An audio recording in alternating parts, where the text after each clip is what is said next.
tapat, matatag at maaasahan balitang tama at totoo lamang dito sa Pilipinas Network. Magandang araw sa ating mga kababayan sa Pilipinas at sa buong mundo. Huwag kalimutang pusuan ang video, sumubaybay at pindutin ang batingaw upang lagi kayong updated sa balita. Simulan na natin. Isang napakainit na balita ang sumalubong sa buong mundo ngayong araw matapos ilunsad ng militar ng Estados Unidos ang serye ng mga pag-atake laban sa mga estratehikong target sa loob ng Iran. Ang marahas na hakbang na ito ng Amerika ay tugon sa naganap na mapanganib na pag-atake ng drone sa isang dayuhang barkong pangkargamento sa Strait of Hormuz. Agad na nagdulot ito ng matinding pangamba sa buong rehiyon dahil sa panganib ng digmaan. Mariing kinondena ni US President Donald Trump ang tinawag niyang hangal na paglabag ng Iran sa kasunduan sa tigil putukan na kamakailan lamang ay nilagdaan ng dalawang bansa. Sa isang matalim na pahayag sa kanyang sariling social media platform na Truth Social, binigyang diin ni Trump na hindi palalampasin ng Amerika ang ganitong uri ng provokasyon na direktang nagbabanta sa seguridad ng mga daungan at malayang paglalakbay ng barko. Ang barkong inatake ay ang Ever Lovely na may bandila ng Singapore at pagmamay-ari ng Evergreen Marine na nakabase sa Taiwan. Ayon sa opisyal na ulat ng militar ng Britanya, ang barko ay tinamaan ng isang hindi pa matukoy na projectile habang naglayag ito malapit sa baybayin ng Oman. Ang insidenteng ito ay naganap noong Huwebes at agad na naging mitya ng panibagong tensyon sa pagitan ng mga puwersang Amerikano at ng pamahalaan sa Tehran.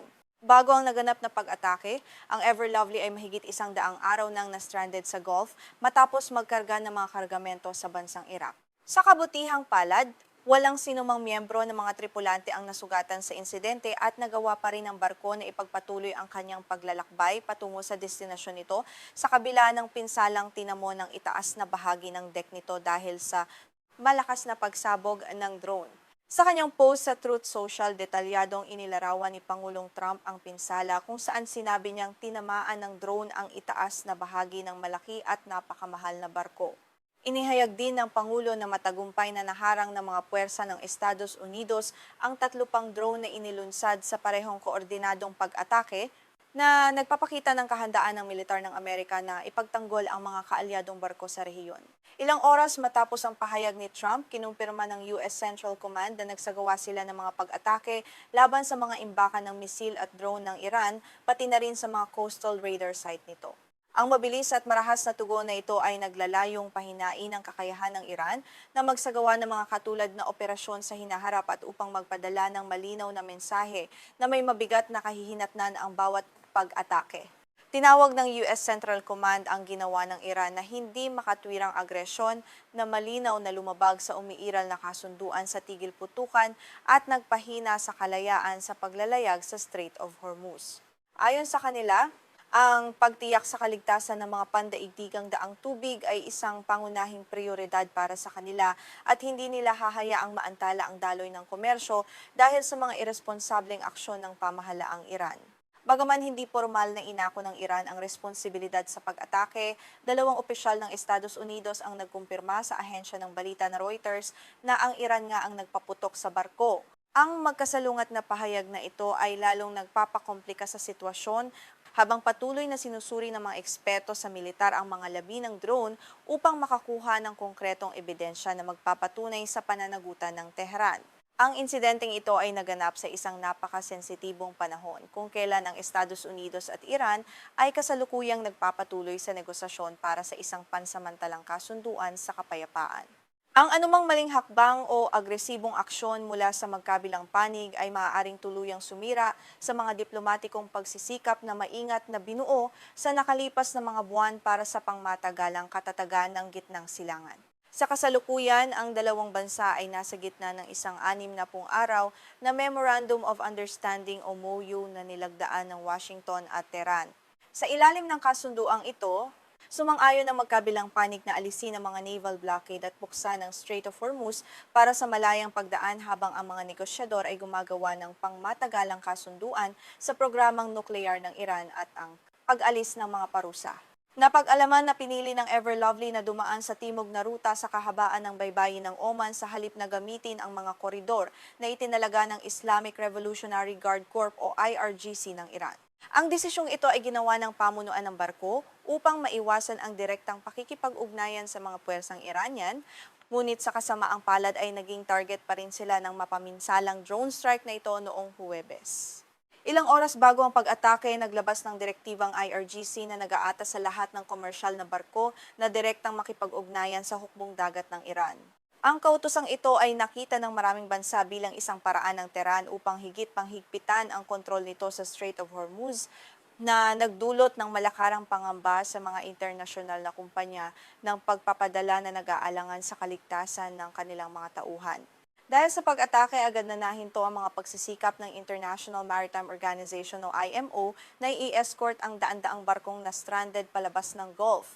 Ang suspensyong ito ay nagdulot ng malaking dagok sa mga operasyon ng pagsagip dahil ang Strait of Hormuz ay itinuturing na isa sa pinakaabalang daanan ng barko sa buong mundo at napaka-critical sa pandaigdigang supply ng enerhiya, partikular na ang langis.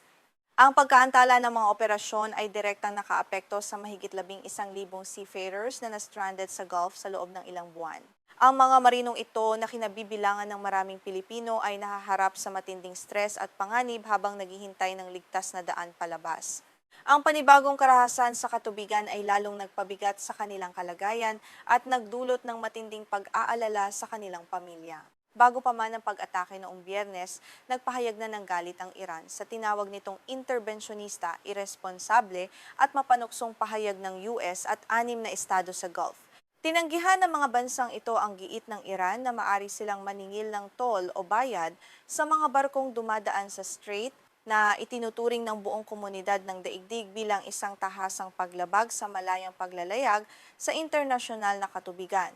Ipinagtanggol ni Iran Deputy Foreign Minister Kazem Garibabadi ang posisyon ng Tehran sa pamamagitan ng isang post sa platform na X. Ayon sa kanya, ang ligtas na pagdaan sa Strait of Hormuz ay hindi magagarantiyahan sa ilalim ng mga hindi malinaw na pagsasaayos, mga paralel na ruta, o mga desisyon na hindi nagbibigay halaga sa papel ng Iran-barking bansa na may direktang sakop at kontrol sa baybaying ito ng rehiyon. Idiniin ni Garibabadi na bilang isang pangunahing coastal state, may karapatan ng Iran na pamahalaan at pangasiwaan ang seguridad sa strait.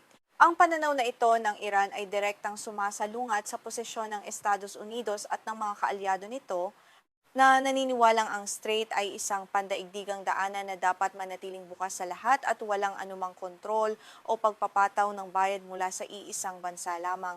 Samantala, mariing itinanggi ng IRGC ang mga pahayag ng Estados Unidos na mayroon ng naitatag na direktang linya ng komunikasyon o hotline sa pagitan ng Tehran at Washington para sa pamamahala sa strait.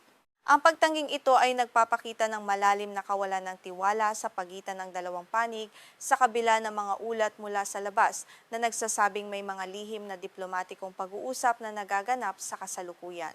Sinabi ni IRGC spokesperson Brigadier General Hossein Mohebi na isang kumpletong kasinungalingan ang balita ukol sa hotline at mariin nila itong itinanggi. Idinagdag pa niya na ang Strait of Hormuz ay teritoryo ng Iran at walang anumang koneksyon sa Estados Unidos. Ang matigas na pahayag na ito ay lalong nagpapakita na hindi handa ang Iran na isuko ang kontrol nito sa estratehikong daanan na ito sa anumang paraan. Sa pagtatapos, ang insidenteng ito ay nagpapakita ng napakarupok na sitwasyon sa gitnang silangan na maaaring magdulot ng matinding epekto sa pandaigdigang ekonomiya, lalo na sa presyo ng langis. Patuloy na babantayan ng buong mundo ang mga susunod na hakbang ng US at Iran habang ang kaligtasan ng libu-libong seafarers ay nananatiling nakataya sa gitna ng geopolitical na labanang ito. Maraming salamat sa inyong pagsubaybay.